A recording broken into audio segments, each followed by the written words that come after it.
coming in. We will just have everyone drop a message in the chat if you're viewing live to let us know where you're watching from. I'll give everyone another minute or so to join. And yeah, hopefully you find this session really valuable today. Hi, Jess from New York, welcome. And if you're not viewing live, or if you're, have to jump early, no worries at all. We're also going to send this recording out to everyone after. So if you miss anything, or if you're, have to leave a few minutes early, that's no problem at all. All right, so my name is Lindsay. I'm going to be your host today. I'm part of the team at Walks Devour Tours. I'm also a fairly frequent Barcelona visitor myself. I'm based in southern Spain, so I make it up to Barcelona quite often. And I'm definitely going to be taking notes today as well, because we have some really great expert advice coming straight from some Barcelona locals. So I wanted to introduce you to, first of all, who are we at Walks Devour?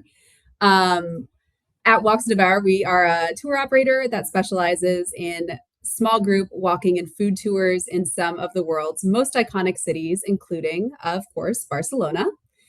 And a few housekeeping things before we officially kick off. If you have any questions throughout the event, you can use the chat feature on the right-hand side of your screen to submit those. My colleague Nikki will be holding down the fort in the chat, so she'll keep an eye on those and answer any questions as they come in. And also just a heads up that if you stick around till the end, we've got a little surprise as thanks for joining us today, a little thank you gift. So be sure to stay tuned for that.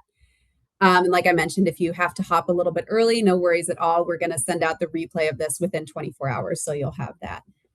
All right, we've got some more folks joining. Hello, everyone. We've got folks from Istanbul, Valencia, Claire from Barcelona, hola. So some folks from all over the world. This is really exciting. And I also wanted to launch a quick poll to get to know you all a little bit better. And I wanted to ask, when are you visiting Barcelona? When is your trip to Barcelona? So let me just give this a second to load.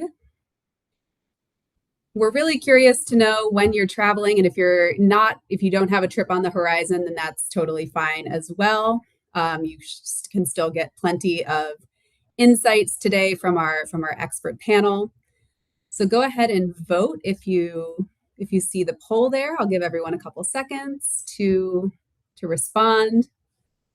Next April from Sonia. We've got some folks visiting, winter 25-26. That's very soon. How exciting. Lots of folks visiting in the spring and summer. And like I said, if you don't have a trip planned and you're just watching for fun, then that's totally fine as well. Like I said, we're going to be getting lots of great tips and tricks today, so you can apply those for whenever you will travel. All right. So with that said, I will go ahead and take away the poll. I think most folks have had a chance to vote. And with that, I'm going to go ahead and kick things off. Like I said, the theme of today's event is all about planning the perfect trip to Barcelona. Barcelona, of course, is a beautiful and iconic destination. There's so much to see and do there. But planning a trip is also, in general, it can be very intimidating or very challenging, especially if you don't know how to get tickets to things or where to eat, or, should I speak Spanish or Catalan, or, all of these, doubts that might come up in your mind when you're planning a trip to Barcelona specifically. So we're going to discuss all of that. And we're also going to share just how to make the most of your time, how to stay safe in Barcelona, and so much more. We've got tons of great questions from you all, so I'm really excited to dive in. All right, let me take this poll off the stage and bring back the presentation. So like I mentioned, we are Walks Devour Tours. We're two sister brands with about 10 different experiences available in Barcelona. Walks, we operate small group food and walking and sightseeing tours designed by local experts, and Devour is the food tour branch of our operation, and we connect curious travelers with local food and people in a way that helps culture thrive. So, without further ado, that brings us to the panelists for today's event, our special guests. First up, we have Laura Koch Merayo. Laura is a licensed tour guide based in Barcelona with a master's in cultural studies from the University of Girona, where she has also taught tour guiding. Laura has been guiding since 2012 and combining her love of history, art, and people to share the stories that make Barcelona and Catalonia unique. Through her own company and social media community, Laura leads a passionate team of storytellers offering unforgettable, locally rooted experiences. And when she's not guiding, Laura enjoys exploring Catalonia's natural beauty through open water swimming, cycling along the Costa Brava, and hiking the hills of Montserrat. Welcome, Laura. Hello, everybody. Hola from Barcelona. I'm very excited to be here, and thank you so much, Walks Devour, for having me here. Very excited. Welcome, Laura. We're so excited to have you here. So I wanted to ask you one quick icebreaker question just to kick things off. See? What is one thing in Barcelona that locals love that visitors almost always miss? Well, something that Barcelonians are super proud of are the blocks of the Eixample, the beautiful design of the new section of Barcelona that can be seen very distinguished when you look it from above. It's just unbelievable, unique in the world, the Eixample neighborhood. And the blocks are designed in such a way that we have buildings on the exterior, and in some of them we have hidden gardens. You can actually walk inside of them to many, but many people don't know about that. Some of them can be just walkable from the street level, and others you have to go through shops inside like a clothing store, and then you have to know where to go to find these. Like, for instance, one would be, and this is one of my favorite, it's the Massimo Dutti store in Passeig de Gràcia. That's a great tip for you guys. If you ever visit the Massimo Dutti store in Passeig de Gràcia, you can walk in and there's a beautiful garden inside, and you can see how one block looks like from the interior. That sounds incredible. I am definitely checking that out next time I'm up in Barcelona. So yeah, thank you, Nikki, as well. Like I said, my colleague Nikki is going to be writing all the names of everything in the chat. So if you don't, catch the, Spanish or Catalan pronunciation of something, no need to worry about trying to write that down. We've got you covered. So thank you, Laura, for being here today. And next up, I'm going to bring out our second guest, Alexandra Ferrero, one of our very own Walks Devour Barcelona guides. Alex was born and raised in Barcelona, and she's been a guide for more than 13 years. After traveling through Asia and Latin America, she discovered her love for sharing Catalonia's culture, food, and stories with visitors. She guides year-round throughout the region, from Costa Brava hikes to wine country tours and Barcelona food walks. She feels lucky to call a place with so much variety and beauty her home. Welcome, Alex. Hi everyone. Thank you so much for having me here. Hi, Lindsay. Hi, Laura. It's going to be a pleasure sharing this moment with you, girls. Yeah, we're so excited to have you here as well. Alex, I'm going to ask you the same question that I asked Laura, just as a little icebreaker. What is one thing that locals in Barcelona love that visitors almost always overlook? So definitely, I think this is going to be the most difficult question of all the time. I share a lot with what Laura said. Definitely, these kind of like interior gardens, islands of Eixample are a must-see, and most of the people don't even know they exist. I'm going to add also two libraries. We have public universities here in Barcelona, like the UB or even Pompeu Fabra. I remember long ago when I was studying in the university, I would love to get lost in these libraries that they look a little bit this kind of like Harry Potter look, like all long shelves that they extend all the way to the ceiling. And they are really beautiful corners in which to focus and get impregnated with all the history. So yeah, I would say some places like this where to have just like a nice focused day and reading. That sounds incredible. I'm personally a big book lover, so I will definitely be checking that out on my next trip. All right. So without further ado, we're going to get into the Q&A. We're going to start off with a couple questions about where to stay in Barcelona, and I'll bring up our map here. For anyone watching, you should have a button at the bottom of your screen to maximize the stage. If it's showing up a little small for you, you can click that and hopefully see it a little bit bigger. So Alex, I'll start with you. What is the best area in Barcelona to stay for local life, great food, just to have a really good all-around experience? Yeah, well, as you see, there's many neighborhoods in Barcelona. There's like many different faces and sides of the city, right? I think that it obviously depends on how long you're gonna stay in the city, what is your interest, what kind of traveler you are, if you come with your family, if not, like it's an older profile. More than where to stay, I will start just like with this little point of like maybe trying to avoid, just for practicality, the neighborhood of Gothic or Born, just because at the moment I think that they are like heavily gentrified. So it means like fewer local residents, fewer local shops. And when you're not in the very city center, you're kind of like forcing yourself as well to travel around the city a little bit more, no? Staying in other neighborhoods surrounding the historical center. It has a bit more of this challenge, which is good. When you travel, you always want to step a little bit of your comfort zone. There's this, as you can see in the map, no, there's this neighborhood with this kind of like tricky pronunciation that Laura had already pointed, Eixample, no, Eixample. Eixample is a very large district that has little neighborhoods inside. We have this neighborhood of Sant Antoni, Forpienc, for example, where the Arch of Triumph is, or even Sagrada Familia, which is my neighborhood. So, of course, I love very much. And they are all fantastic alternative if you want to live more of this like local life. And very convenient because in the end, everything in Barcelona is within a local, within a walking distance. So it's easy to go from place to place without having to be a bit in this like chaos, no, of the old town. And just like for the food, it's funny, like I wouldn't worry at all about the food in Barcelona. No, I think that Barcelona, like the gastronomic offer is just like endless. There's like amazing places with like really high quality food. And you can go more to these like tiny restaurants, more like neighborhood restaurants. And I'm just gonna open a little challenge here. Maybe walking in the streets of Barcelona, you're gonna find these restaurants like they have these like boards, no, outside, and you will read the word of like menú del día. Menú del día, the day menu, the menu of the day. This is fantastic. This is like a set formula in which you will find 3 courses menus, no, like a starter, a main course, and a dessert, all included for a fixed price of around, let's say, 15 euros.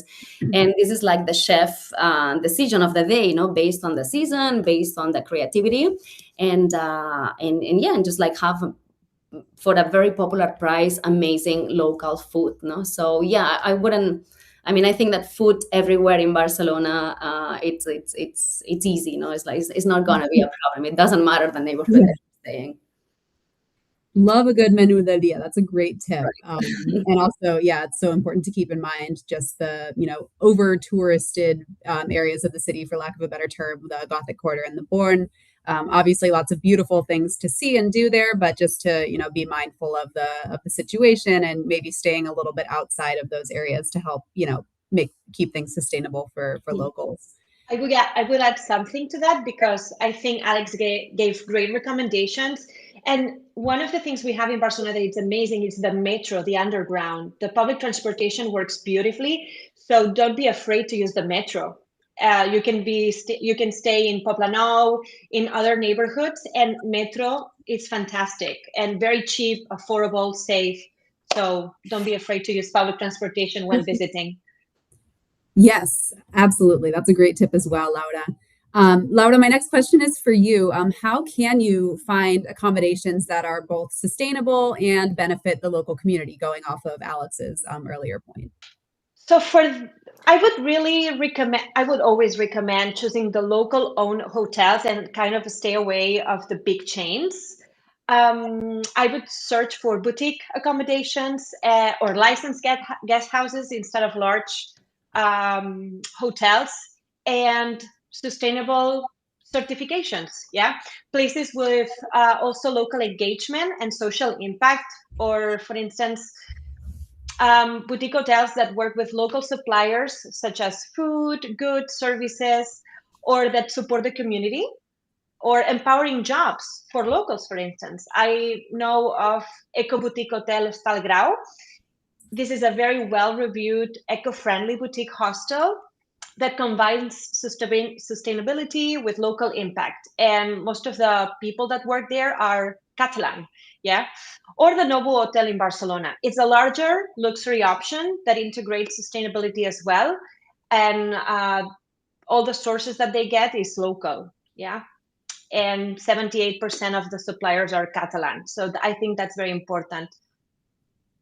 Absolutely. And thanks, Nikki, for dropping those links in the chat as well. It's always, important to keep as much as your, tourist euros or, dollars or whatever currency in the local economy as possible. That's, of course, something we always try and advocate for. So transitioning more into things to do. So you've booked your accommodation in Barcelona, you know where you're staying, and now you're starting to plan your itinerary. Alex, I wanted to ask you, what are the main sites that a first-time visitor should not miss? I know there's just so much to see, but what would you say are the most important things that visitors should be? So I really wish this first-time visitor has 3 months to stay in Barcelona because there is definitely a lot to see. I'm gonna try to not to fall in the cliche, definitely there is like a Gaudí package that you have to see, which is like Sagrada Família, Parc Güell, Casa Milà, Casa Batlló, even Casa Vicens or some of these things. But I'm gonna try to be like a bit more like off the outside of the box, and there is, of course, in the Gothic Quarter, there's a lot to see. There's this other favorite neighborhood of ours, which is Alborn neighborhood. You have buildings like Santa Maria del Mar, Saint Mary of the Sea, or also known as the Cathedral of the Sea. There's actually a bestseller, a book that was written about the history of Barcelona, this kind of like novel fiction story, which is definitely a must-see. If you go up in the terrace of Santa Maria del Mar, you can see the entire Barcelona just right in front of you, and you're in the heart of the old town. So this definitely goosebumps, I just like see everything from above. I was thinking like something, I always get a bit like, I always get this question, Alex, what is the best museum in Barcelona? All right, what is your interest? What is that you like? Because we have as many museums as people in the city, for all the tastes, for all the profiles. So if you like history, if you like art, if you like, there's different museums. So one of my favorite, because I love stones and archaeology and history, but that's my my choice, is the History Museum of Barcelona, definitely. Not many people know that Barcelona is an ancient city of almost like 2,000 years, and that all of this ancient city is buried underground. So we have this museum, which is the History Museum in the Gothic, that you start with a lift, kind of like going down, into the underground, and then you move on this platform, traveling for like 2,000 years of history, going from Roman to contemporary, and seeing all these remains. I think that this is spectacular, and it's something that you must see. And a little bit like, I don't know if we mentioned before, and like the food markets, I think we have more than 40 food markets in Barcelona. Of course, La Boqueria market is the world famous, but Santa Caterina, La Concepció, El del Ninot, Sant Antoni, La Llibertat, Ingràcia, these are just like fantastic alternative in which you will find more of this like local profile, and they all have this like to-go food stalls, where you can get some food if you get hungry at some point. And then if you come in summer, La Barceloneta, or La Barceloneta, to say maybe one of the most popular beaches, but we have 5 kilometers of shore, 5 kilometers of sea coast. And you can choose like all of these different beaches that, of course, if you want to swim, fantastic, but also like sitting there on an afternoon and the sunset, watching people, having a vermouth, some tapas, slow life, I think is a fantastic plan as well. Yeah, absolutely. I agree. I mean, just spending the day, if you have time in your itinerary, just enjoying some people watching, at whether that's at the market or the beach. I mean, Barcelona is such a great city for that. Laura, I wanted to go back to Gaudí, who Alex mentioned and who I know a lot of folks are familiar with. But Yes. If someone could visit the inside of only one Gaudí house, what would you recommend and why? And also, if you don't mind sharing a little bit, just for anyone who might not know, who is Gaudí? I know it's a name that a lot of people hear, but if anyone, just to provide context, could you share a little bit about who Gaudí was and why his work is important in Barcelona? Absolutely. Well, Gaudí was an amazing architect. He was born in 1852 and died in 1926. He was born in Tarragona, well, in another province. He moved to Barcelona, and he became very famous among especially the private families, not so much within the public side of the city, because Gaudí would work for the wealthiest families in Barcelona, such as the Milàs, the Batllós, the Vicents, and others.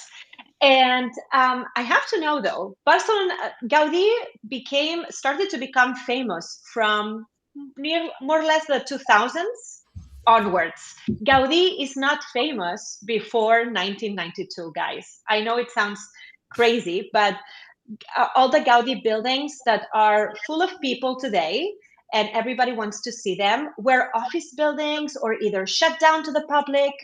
1992 Olympics put us for the first time ever in the map of the world.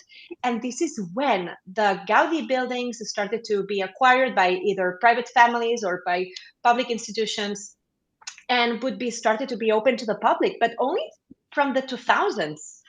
And if I had to choose one, well, he's the architect of Sagrada Família, of course, the Parkway, the famous Parkway, and his style would be classed as the Art Nouveau. We say modernisme in Catalonia. And if I had to choose one house, it would be the Casa Milà, or either called as La Pedrera. La Pedrera is, though, a derogative nickname given by the locals, because when they released the facade, because it was full of scaffolding to begin with, and when they took off the scaffolding, people were like shocked. That was in the early 1900s, and they were like, oh my God, this is ugly, like a quarry, like a stone quarry. So La Pedrera is the stone quarry in Catalan. To me, La Pedrera, well, is the biggest home he ever designed from 1906 to 1912. To me, it has the best rooftop in Barcelona. The views are amazing, and it especially has the most amazing view of Sagrada Família, which is framed beautifully with an arch. It's fantastic. You can also see in Casa Milà a recreation of one of the apartments that was for rent back then, because the rich people would live on the second floor always, and the upper floors would be divided into 2, 3, 4 apartments to rent out to other families. So you can see a recreation of how a family would live back then in the early 1900s, which is impressive. It's very beautiful. Then there's also the attic, where there's a beautiful temporary exhibition by Gaudí, and also the 2 interior courtyards. I think Casa Milà is outstanding. Not so much for kids. If you are coming with kids, then I would recommend another house, which is the Casa Batlló. It's a bit more expensive. It's one of the most expensive buildings in Barcelona, but it's very whimsical, very colorful, and very interactive. So kids really love the Batlló house instead. And if you have seen Casa Milà and you've seen Casa Batlló, I would definitely recommend you to see Casa Vicents in Gràcia. It's a hidden gem, also by Gaudí. It was his first house ever built for a private family. So Casa Vicents was his first, and Casa Milà was his last. You can see the big jump between the two and how his style evolved throughout the years. It's amazing. That really is incredible. And it sounds like there's something really for everyone, whether you're visiting with children or you maybe have done the bigger name houses before and you want to see something lesser known. So really something for everyone, even just within the works of Gaudí. Exactly. Yeah, so I'm going to go ahead and remove this presentation from the stage now, just because we're going to be talking about maybe some places outside of Barcelona. So Alex, we got a question about the best day trips from Barcelona. This person says that they've already been to Girona and they loved it. So what are some other great day trips from Barcelona that you would recommend? So definitely Girona is a must-see, and I know that now Laura feels very good. I knew Laura would be very happy with this. And just like following a little bit this same line, if you're interested in like historical cities and towns, instead of going to the north, you can go to the south. You have the city of Tarragona. which it's an ancient Tarraco, so it's actually a Roman capital, no, from this section of Spain back in the days. We also know it as the city of the eternal spring. They always enjoy this perfect mild weather, fantastic, located on the Mediterranean coast. And it's see for all these archaeological gems, so such as the amphitheater, circus, or the Roman temple. No, so if you like history, again, if you like stones, that's going to be one of your preferred destinations. Actually, on the way back from Tarragona, you have Sitges, which is like 30-40 minutes outside of Barcelona. It's this beautiful white town, very picturesque. It's perfect for a day just of this connection. Or if you're more on the wine side of life, as I am, I'm a wine lover, so I'm always kind of pointing to this side. There's this region of Penedès, which more than 200 different wineries in which you could just stop and do a little bit of wine tasting and taste our cavas, which I don't know if you're familiar with this word, the word cava, the Catalan champagne, the Catalan sparkling wine, which is 95% of it is produced in this region of Penedès. I think that this is a great day trip. Of course, there is this unique mountain in the world, I would dare to say, which is Montserrat, no? Montserrat is 1 hour away from Barcelona. If you're craving this kind of nature connection or even spiritual connection, Montserrat offers a little bit of more of this side. It's they're now they have this monastery of Benedictine monks. It's this year celebrating the millennial, the 1000th anniversary of the monastery. So it's kind of important date, and it. Just walking in the mountain, you will discover 1,000 different hiking trails from which you will enjoy fantastic views. No, so you can typically do a half day or even a full day if you combine it also with a winery, because just following a bit with this idea of the wine tasting, Montserrat is 40 minutes away from this region of Penedès, so it's easily combined. And in the Devour, we offer it as an excursion, but you can also kind of try to venture yourself in there. And if what really moves you is the art, I always like to offer some options. 1 hour, 30 minutes up north of Barcelona, in the province of Girona, in the town of Figueres, we have this fantastic museum of Salvador Dalí, no? Dalí, the Dalí Museum, the theater museum of Salvador Dalí.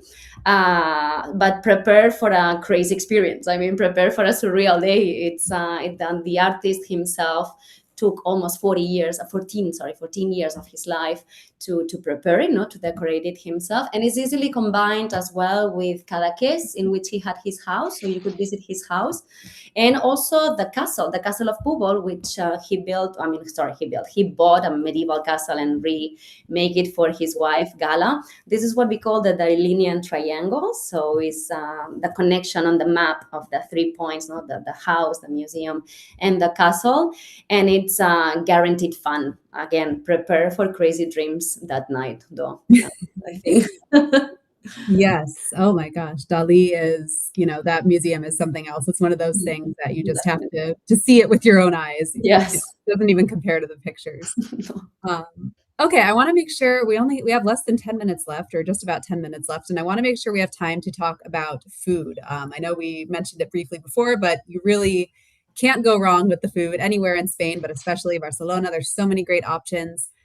So Alex, I'll stay with you for now, but what are some of the must-try foods that folks need to try when they visit Barcelona? Wow, that's a pretty tough question, I have to say. Well, my partner, he's a chef, so I feel very connected to this question as well. Anything that is food related is kind of my passion. I don't know if you're familiar with the word tapas. Probably when you travel to Spain, the word tapas is one of the first things that you come up with.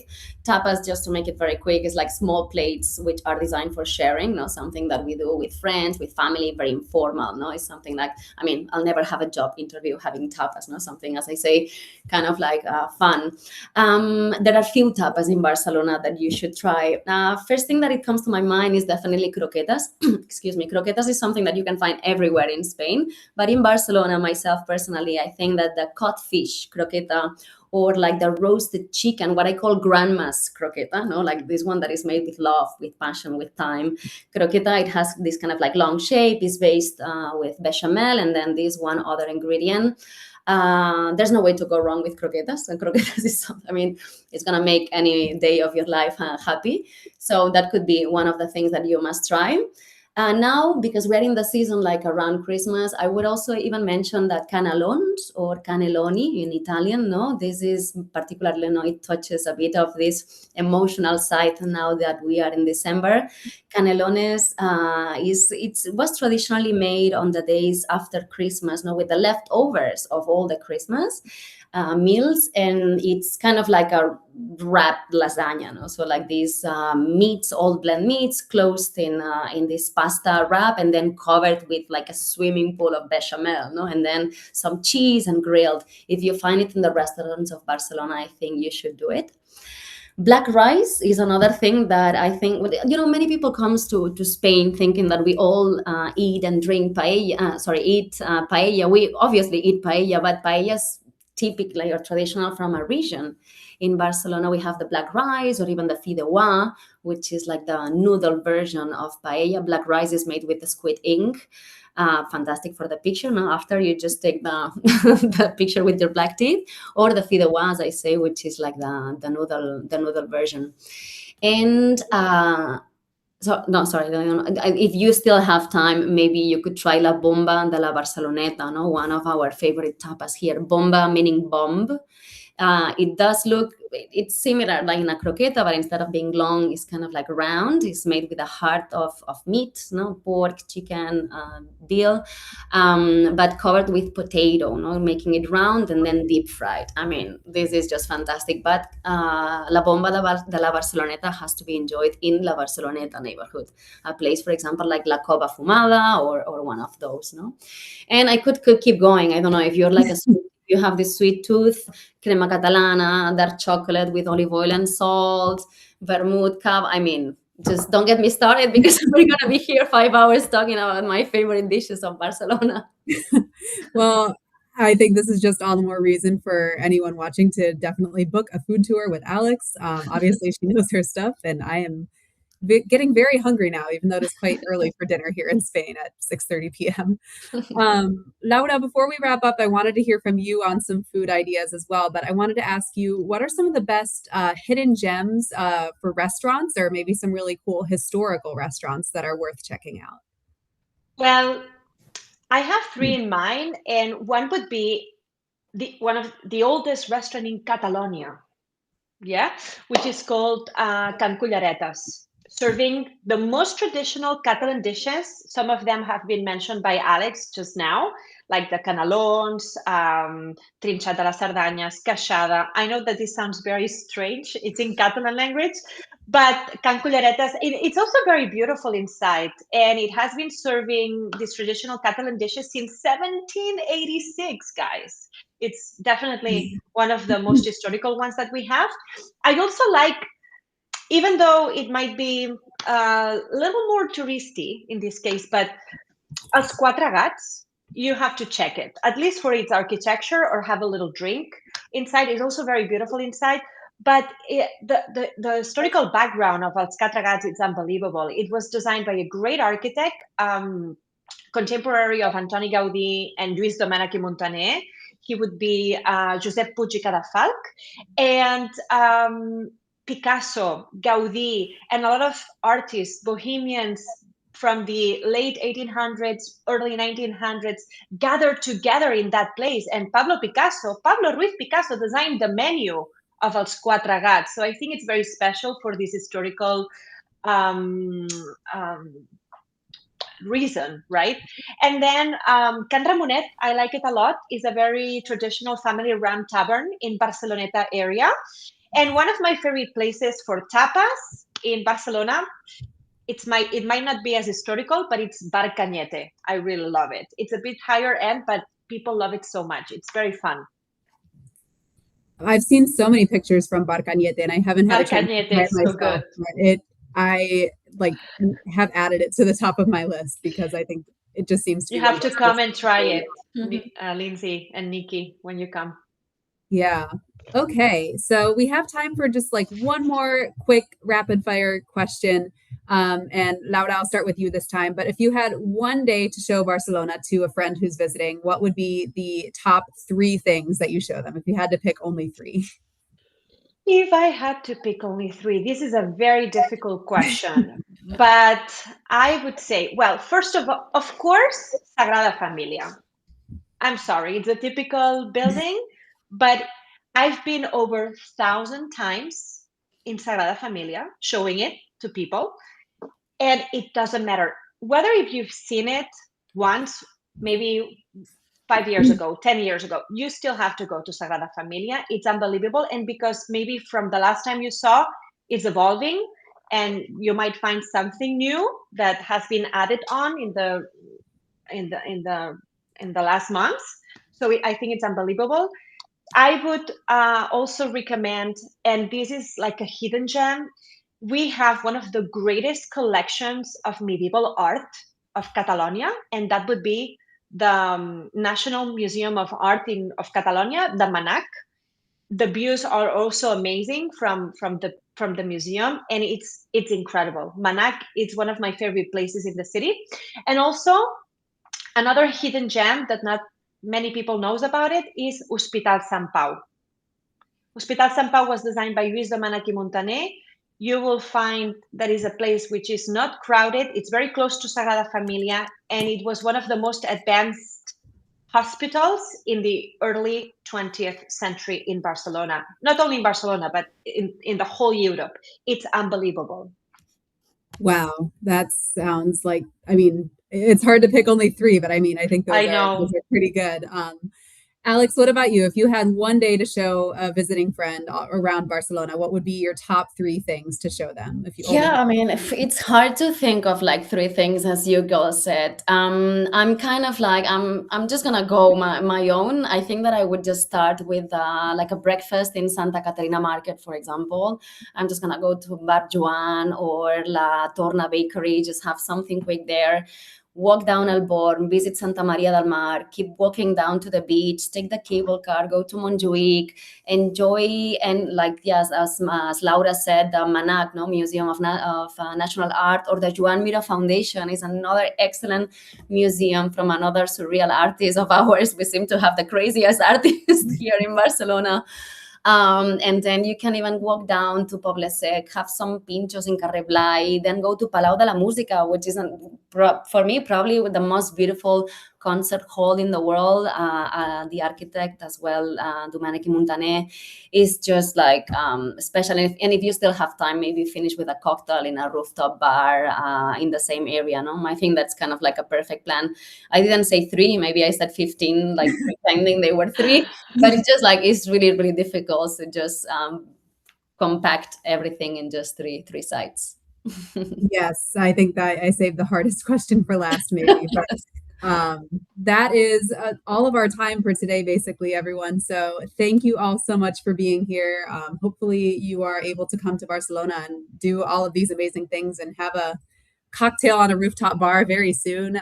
We would love to have you, of course, join one of our tours. So as I promised at the top of our session, we have a special surprise, and here it is. So we have 10% off any of our tours from now until Sunday night. So if you have a trip to Barcelona coming up, now is the time to get that experience booked. And if you don't have time to, jot it down now, this discount code will also be in an email that you'll get very soon, along with the link to the webinar replay. So thank you so much, Laura and Alex, for being here today. Laura, can you let everyone know where they can find or follow you online? Yes, I Laura Tours Barcelona on Instagram. I share lots of videos there about traditions, culture, history, secrets. So I'm Laura Tours Barcelona. Also, my website is called like that. So it was a pleasure to be here today, and I hope it was helpful to plan your trip to Barcelona. And I hope you come to visit us soon. Yes, absolutely. Alex, I know you said you aren't super active on social media, but you, of course, guide a ton of amazing tours. If you want to give a shout out to maybe what's your favorite tour that people should check out in Barcelona that you guide? Oh, so definitely with the Devour, you should come have our tapas and wine, for example, that we run in the Born neighborhood, the gourmet tapas and wine. I think that now it's just getting a bit of like reformulation. So hopefully soon we're going to have like the very best version of it. So come join us and meet me. I'm going to be very happy to say hi to everyone. Thanks for having us here, Lindsay and Nikki. It's been a pleasure. I really enjoyed this moment. Laura, as always, Thank you, Alex. super top. Thank you, Lindsay and Nikki. Thank you both so much. Thank you so much. Merci. I think I said that right. Gracias. And thank you all to everyone for tuning in at home. And I wish you all just safe and happy travels to Barcelona whenever you may be headed there. And happy holidays as well. Happy holidays. Happy holidays. Happy holidays. Bon Nadal.